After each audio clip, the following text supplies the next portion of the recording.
اور ہم نے بنی اسرائیل کو سمندر سے پار کروایا تو فرعون اور اس کے لشکر نے سرکشی اور زیادتی کرتے ہوئے ان کا تعاقب کیا،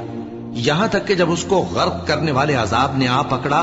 تو کہنے لگا میں ایمان لایا کہ جس اللہ پر بنی اسرائیل ایمان لائے ہیں اس کے سوا کوئی معبود نہیں اور میں فرما برداروں میں ہوں۔ جواب ملا کہ اب ایمان لاتا ہے، حالانکہ تو پہلے نافرمانی کرتا رہا اور مفسد بنا رہا،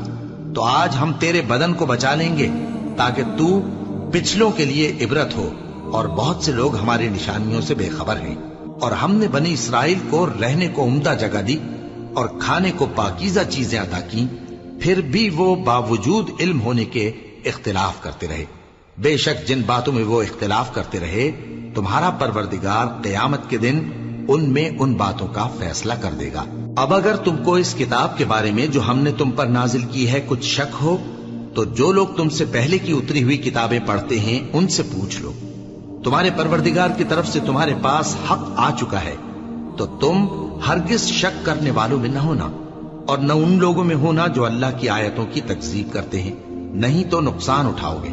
جن لوگوں کے بارے میں اللہ کا حکم عذاب قرار پا چکا ہے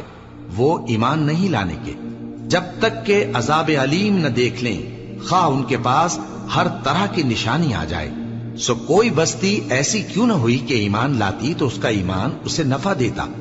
ہاں، یونس کی قوم کہ جب ایمان لائی تو ہم نے دنیا کی زندگی میں ان سے ذلت کا عذاب دور کر دیا اور ایک مدت تک فوائد دنیاوی سے ان کو بہرہ مند رکھا۔ اور اگر تمہارا پروردگار چاہتا تو جتنے لوگ زمین میں ہیں سب کے سب ایمان لے آتے،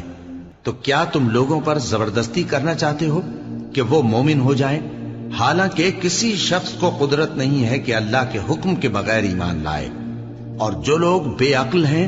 ان پر وہ کفر و ذلت کی نجاست ڈالتا ہے۔ ان کفار سے کہو کہ دیکھو تو آسمانوں اور زمین میں کیا کیا کچھ ہے، اور جو لوگ ایمان نہیں رکھتے نشانیاں اور ڈرانے والے ان کے کچھ کام نہیں آتے۔ سو جیسے برے دن ان سے پہلے لوگوں پر گزر چکے ہیں اسی طرح کے دنوں کے یہ منتظر ہیں۔ کہہ دو کہ تم بھی انتظار کرو، میں بھی تمہارے ساتھ انتظار کرتا ہوں۔ پھر ہم اپنے پیغمبروں کو اور مومنوں کو نجات دیتے رہے ہیں، اسی طرح ہمارا ذمہ ہے کہ مسلمانوں کو بھی نجات دیں۔ اے پیغمبر کہہ دو کہ لوگو اگر تم کو میرے دین میں کسی طرح کا شک ہو تو سن رکھو کہ جن لوگوں کی تم اللہ کے سوا عبادت کرتے ہو میں ان کی عبادت نہیں کرتا، لیکن میں اس اللہ کی عبادت کرتا ہوں جو تمہاری روحیں قبض کر لیتا ہے، اور مجھ کو یہی حکم ہوا ہے کہ ایمان لانے والوں میں ہو جاؤں، اور یہ کہ اے نبی سب سے یکسو ہو کر دین اسلام کی پیروی کیے جاؤ اور مشرکوں میں ہرگز نہ ہونا، اور اللہ کو چھوڑ کر ایسی چیز کو نہ پکارنا جو نہ تمہارا کچھ بھلا کر سکے اور نہ کچھ بگاڑ سکے۔ اب اگر ایسا کرو گے تو ظالموں میں ہو جاؤ گے، اور اگر اللہ تم کو کوئی تکلیف پہنچائے تو اس کے سوا اس کا کوئی دور کرنے والا نہیں، اور اگر تم سے بھلائی کرنی چاہے تو اس کے فضل کو کوئی روکنے والا نہیں۔